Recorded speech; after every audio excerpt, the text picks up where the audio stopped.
ভাঙা পোলের ভরসাতেই চলাফেরা বিপদের মুখে রাজবোলহাট, আটপুর ও হরিপাল উদয়নারায়ণপুরের পথ চলা।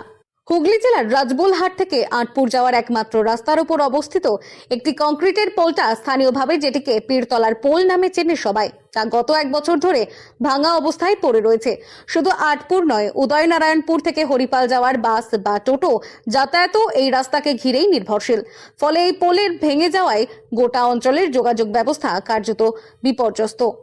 পোল ভেঙে যাওয়ায় জরুরি ভিত্তিতে পোলের নিচ দিয়ে একটি অস্থায়ী রাস্তা বানানো হয়েছিল, কিন্তু বর্ষার জলে সেই পথ এখন জল জমে চলাচলের অযোগ্য হয়ে উঠেছে। ফলে সাধারণ মানুষ, বিশেষ করে স্কুল পড়ুয়া, কর্মজীবী মানুষ ও রোগী পরিবহনের ক্ষেত্রে ব্যাপক সমস্যার সম্মুখীন হচ্ছেন।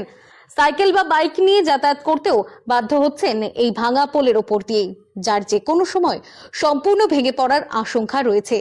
স্থানীয় বাসিন্দারা জানিয়েছেন, এই ভাঙা পোল দিয়ে একাধিকবার প্রশাসনের দৃষ্টি আকর্ষণ করা হলেও কোনো স্থায়ী সমাধান মেলেনি।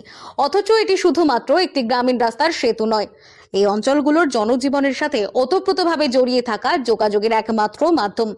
স্থানীয়দের দাবি, অবিলম্বে পোল সংস্কার করে স্বাভাবিক যাতায়াতের ব্যবস্থা করুক প্রশাসন, না হলে বড় কোনো দুর্ঘটনা ঘটতে পারে বলে আশঙ্কা।